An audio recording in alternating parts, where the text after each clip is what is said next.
नमस्कार, मी पूनम तुमचं पूनम बेसिक रेसिपीजमध्ये पुन्हा एकदा खूप खूप मनापासून स्वागत करते. तर आज आपण खास वाटण घालून या ठिकाणी मटार मसाले भात बनवलेला आहे. ताज्या हिरव्या मटारची गोडी आणि मसाल्यांचा परफेक्ट तडका आज आपण दिला आहे. या भातासाठी मी खास घरीच वाटण बनवलेलं आहे आणि भाजलेले मसाले, थोडीशी खास चव देणारी सामग्री एकत्र करून तयार केलेला, त्यामुळे भाताला अगदी वेगळी चव आणि सुगंध आलेला आहे. अशी एक झणझणीत मसाले भाताची रेसिपी बघणार आहोत. चला रेसिपीला सुरुवात करूयात. तर त्यासाठी मी इथे 1 कप इतका बासमती तांदूळ घेतलेला आहे. तुम्ही तुमच्या आवडीचा कुठलाही तांदूळ यासाठी वापरू शकतात. फक्त ज्याचा भात मोकळा होतो असा तांदूळ वापरा, म्हणजे ना आपला हा मसाले भात मोकळा होतो आणि चवीलाही छान लागतो. स्वच्छ 3 भांड्याने मी धुवून घेतला आहे. यामध्ये पाणी टाकून आता अर्ध्या तासासाठी हा आपल्याला असा सोक करायला ठेवायचा आहे. त्यानंतर आहे ना, मी इथे एका लोखंडाच्या तव्यावर 1 चमचा तेल आणि एक मोठ्या आकाराचा कांदा असा लांबट कट करून टाकला आहे. मीडियम फ्लेमवर ब्राऊन रंग येईपर्यंत आपल्याला हा भाजून घ्यायचा आहे. तोपर्यंत तुम्हाला एक निवेदन आहे, तुम्ही अजून माझ्या चॅनलला सबस्क्राईब केलं नसेल तर प्लीज नक्की सबस्क्राईब करा आणि बेल आयकॉनवर क्लिक करा. सबस्क्राईब करणं पूर्णपणे फ्री आहे, तर नक्की माझ्या चॅनलला सबस्क्राईब करा. कांदा भाजला गेला की तो काढून घ्यायचा आहे. आता यामध्येच आपल्याला पाव कप इतकं किसून घेतलेलं सुकं खोबरंसुद्धा चांगलं ब्राऊन रंग येईपर्यंत भाजून घ्यायचं आहे. हे वाटण टाकून एकदा तुम्ही मसाले भात करून बघा, अप्रतिम चवीचा लागतो आणि रंगसुद्धा खूप छान येतो या मसाले भाताला. आता आपण हा सुद्धा काढून घेतलेला आहे आणि रूम टेम्परेचरवर कांदा आणि खोबरं आपल्याला गार करायला ठेवायचं आहे. यामध्ये छोट्या आकाराच्या 10 ते 12 मी लसणीच्या पाकळ्या टाकलेल्या आहे. त्यानंतर 1 इंच आल्याचा तुकडा टाकलेला आहे. आता हे सगळे पदार्थ व्यवस्थित गार झाले आहे. मिक्सरच्या छोट्या भांड्यामध्ये टाकायचे आणि आवश्यकतेनुसार पाणी टाकून अगदी बारीक याचं वाटण तयार करून घ्यायचं आहे. पाटावराटा असेल तर त्यावर केल्यावर अजूनच या मसाल्याची चव वेगळीच लागते. वाटण रेडी झालेलं आहे. आता इथे मी एक नॉनस्टिकची कढई घेतली आहे. तुम्ही कुकरमध्ये सुद्धा हा मसाले भात करू शकतात. त्यासाठी 3 चमचे तेल घेतलं आहे. अर्धा चमचा जिरं टाकायचं आहे.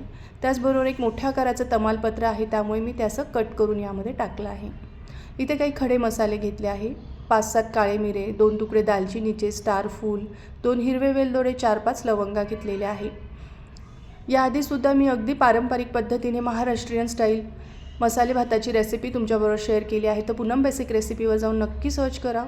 आता यामध्ये एक मीडियम आकाराचा कांदा असा अगदी पातळ लांबट कट करून टाकायचा आहे. हा सुद्धा आपल्याला छान गोल्डन रंग येईपर्यंत परतवून घ्यायचा आहे. कांद्याचा रंग बदललेला आहे. आता तयार केलेलं सगळं वाटण आपल्याला यामध्ये टाकायचं आहे. आता वाटण मात्र अगदी तेल सुटेपर्यंत आपल्याला परतवून घ्यायचं आहे. वाटण परतवत असताना गॅसची फ्लेम मीडियम ठेवायची, म्हणजे व्यवस्थित त्याला तेल सुटतं आणि व्यवस्थित परतवला जातो.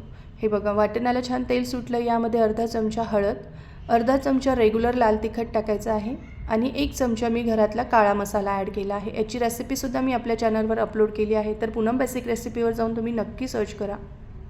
1 चमचा धना जिरा पावडर, पाऊण चमचा मी यामध्ये गरम मसाला ॲड केला आहे. गॅसची फ्लेम मात्र लो ठेवायची आहे आणि मंद आचेवर आपल्याला काही सेकंदासाठी हे सुके मसाले परतवून घ्यायचे आहे.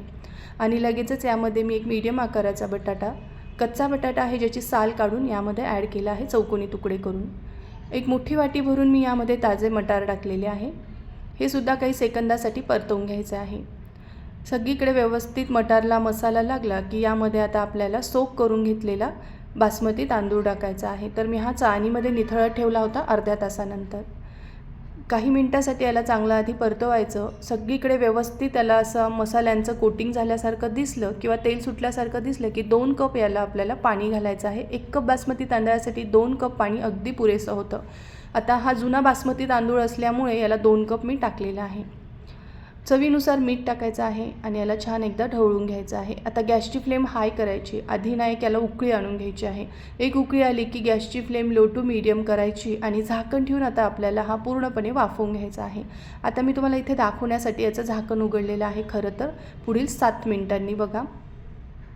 एकदा यालाच चांगलं ढवळून घ्यायचं आणि गॅसची फ्लेम बंद करून 15 मिनिटासाठी असाच हा झाकून ठेवायचा आहे. बिलकुल मध्ये झाकण उघडायचं नाही आहे. एक 15 मिनिटानंतर तुम्ही बघू शकताय अगदी परफेक्ट आपला या ठिकाणी हा मसाले भात रेडी झाला आहे. अगदी दाना मोकळा आहे आणि चवीला म्हणाल तर अप्रतिम लागतो. तर एकदा नक्की आवर्जून असं फ्रेश वाटण करून तुम्ही मसाले भात करून बघा. रेसिपी आवडली तर कमेंट करून नक्की सांगा. माझा व्हिडिओ पाहिल्याबद्दल तुमचे मनापासून खूप खूप धन्यवाद.